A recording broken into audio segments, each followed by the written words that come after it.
All right, friends, I'm here with my good friend Lindsey Jensen. Lindsey is a very experienced, buy and hold investor. She has also done other strategies. One of her main strategies is master leases, where she will rent from someone with the ability to sublet. Lindsey has done a lot in a small amount of time in real estate. She's going on, I think you said 9 years in the industry, but she's based out of a market in Colorado. Some of these markets, every market varies, right? But Lindsey, I want to ask you the question I'm asking everyone. And I like that I'm asking people nationwide because obviously different markets see different things. And so the question I'm asking everyone is, what are your thoughts? What should an investor do if a deal is not going according to plan, if a deal is quote unquote failing? And so what are your tips? What are your thoughts?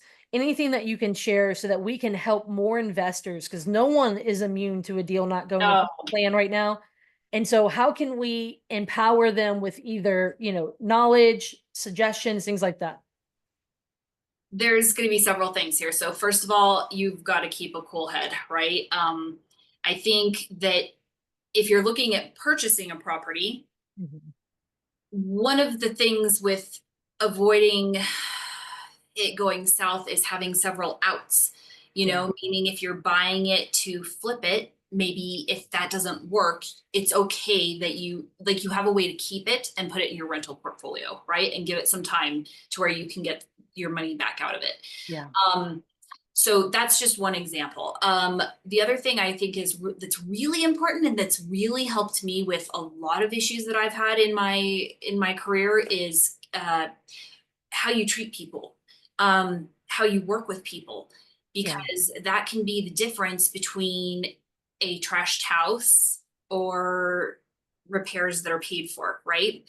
So what I mean by that is I did have a tenant who I couldn't get out of a house. They truly weren't trying to not pay. They lost their job in the middle of living at this house. Yeah. And they kept thinking they were going to get back on their feet, which just happens with tenants. They always think they're going to be able to pay the next month, and it just goes Yeah. on and on, which is why you don't let it continue. So, anyway, between several months, because it takes several months here to get somebody out, between getting them out and some of the repairs that they left, this was for someone that I master leased from. And Okay. that just sucks, right? That's a hard position to be in because you do your best for them, but then they're looking at some massive repairs when these people leave. Plus, they haven't had rent for a while. When that person left, we didn't end up having to pay to evict. It was a conversation between me and the tenant saying, look, you cannot keep doing this to the owner. This isn't a fair thing. You guys you gotta go. It's too far behind. You have to Yeah. go. They kept saying, we want to make it up to you. You've been so kind, blah, blah, blah. I said, look, what I'd really like is for you to pay the owner back the past money that you haven't paid them. We can do this in a promissory note over a lot of leases, and um we can do it, just sign a promissory note for me. And they did. They signed a $6,000 promissory note that they've been I'm sorry, my daughter's right here, Skylar. I can't do this right now. They canceled school today. Anyways, so they signed a promissory note that they would pay back the $6,000, and they have paid a third of that back to that owner. I don't know of any property manager that has ever done that. Yeah. But I keep my cool with these tenants. I don't make them feel bad because life happens. Yeah. I don't shame them. I work with them, and instead of getting concrete down my drains, I get someone who pays us Yeah. back. You know what I mean? Someone who makes things right. So I Yeah. think that is a huge thing that people can do when deals start going south is don't blame people, Yeah. keep a cool head, know that most people are going to be freaking out in some of these situations. It could be a lender, it could be the person, the seller, it could be the new Yeah. buyer, all the people involved in whatever situation you're in are going to probably freak out. And so keep your cool, try to come up with multiple solutions on how you can make it the best you can make it from whatever you've got. Right.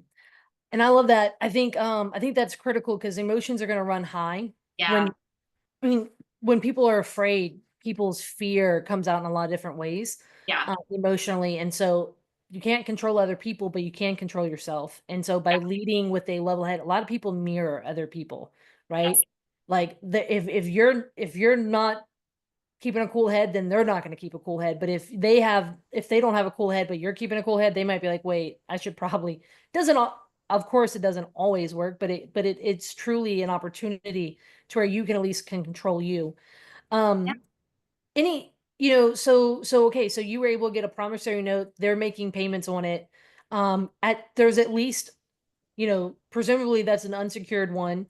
right? And but they're trying to make it right. So do they still leave the house with all those repairs? I mean, it was not a horrible house to walk into. There was some cleaning fees and some repair fees. Um, and that came from them having someone in the house that wasn't supposed to be there. And when they tried to get him out, he retaliated again. So not technically their fault, but kind of because they didn't Because follow. they had someone. Does Yeah. that make sense? So it's Yeah. but we all worked together to fix this. You know what I mean? And the reason they had someone else in there was because they were trying to make the rent payments. So it's one of those things where when someone, you can do all the research you want to when you put someone in a house. If something goes wrong while they're in the house, they're going to scramble, they're going to freak, Yeah. right?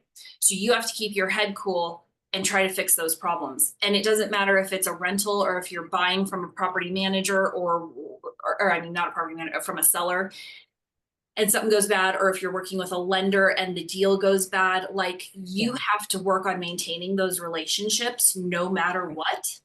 And just put those first, even if it's at the detriment of yourself.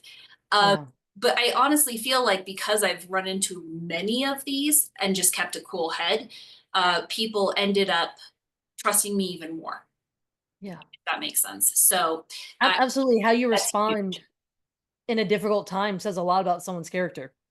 Yeah. Yeah. Any other final thoughts on this? I think that's my biggest one. Like I said, if it's in the purchase of a house, I think you need to make sure that there's not just one out on anything. You want to make sure that before you even go in with the purchase that you have a couple different outs because that's going to help. And then communicate those to everybody involved, right? Yeah. I have always done that. And then that way if something doesn't go right, you turn Can left. pivot. Yeah. Yeah, so I think that's the big one. And then just keeping a cool head, staying in touch with people, staying in Yeah. communication with everybody, even when it's hard, that's going to get you through those tough times. No, and I love that you asked for the tenant to take responsibility, and they did. A lot of Mhm. people be like, "Oh my God, you did? You got them to agree to that." I think that's huge. And by having multiple exits, there's something to be said about a great deal when it hits, whether it's the market, things outside their control. It then can downgrade to a good deal, like a just an average deal. But then if you get into an average deal that maybe it's a little bit more marginal, things like that, and it hits things, I mean, it can then downgrade to a bad deal. You and I talk a lot about, and I want to get your final thoughts on this. What if someone is in a deal that is negative equity, negative cash flow? Um, you know, those are hard. You come across a lot of sellers in your backyard that they own a property because look, all deals that go wrong are not just investments. It can be Sure. primaries. Sure. So you get people, any thoughts you want to share on that front? Again, a lot of times I come at those from a master lease perspective where I can lose them less. So I help solve that problem for them by not making them pay me a portion of that so that they're losing even more. But as far as help goes, or maybe not even getting into it in the first place, I have done negative equity deal or not negative equity. I have done negative payment deals Yeah. because we had some immediate equity, but we were so far into the game. I knew how to handle that and I knew how long I was going to have to handle that. The investors I Um, went into it with knew what we were doing. yeah. So I'm not saying that those are bad deals and that you can't help someone out of those with the right house, the right situation, the right numbers. But you better be very careful and you better know what you're doing and you better have the cash flow to cover that so that you don't get yourself in trouble. More advanced. Right now, we're seeing a lot of folks who bought low to no equity or negative equity and low to no to negative cash flow just because there was a 2-3% loan. that they could take subject to. Um, I your said no ability, to more 2 or 3% loans than I've said yes to other loans. amen. No, seriously, same It's here. insane because the payments are so high on them. It doesn't make sense. Do not buy just because it's a 2% loan. Don't get blinded just because of the interest rate. The rest of the deal has to make sense. And like I said, you getting into the no negative equity type or low no negative cash flow deals, that is a more advanced move. And it's also because you have the cash in the bank that could handle it. So many folks can put themselves in a bad position because they're getting into these riskier deals without the backstop of, the safety net of having cash in the bank. Well, look, these are important things. So having multiple exit strategies, huge, as well as just knowing when you're getting into a riskier deal, all of that. Thank you for sharing some of your thoughts. Anything else you want to share before we wrap up here? Go get educated and make sure you know who you're getting educated from. That's another big one, I think, is Yeah. make sure you get educated on a certain deal type from multiple people, because there are definitely teachers out there that are teaching some things like the negative equity, negative, 2 and 3% loan things that are getting people into deep trouble. So make sure you know Yeah. who you're learning from. You and I have some similar teachers that we learned from.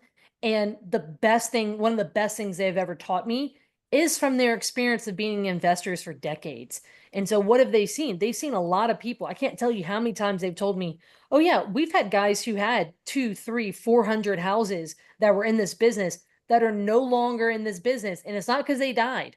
It's because they got taken out. Yep. And so that one of the best things they ever taught me was defense. And so also learn from a teacher, an educator who emphasizes things like defense and smart Yes. investing and stuff like that. So, Yep. Absolutely. yeah. Well, look, thank you so much for sharing. And Bet. guys, if you have a deal that is going south, continue to get educated and think through some options and get feedback from some wise counsel cheering you guys on this year.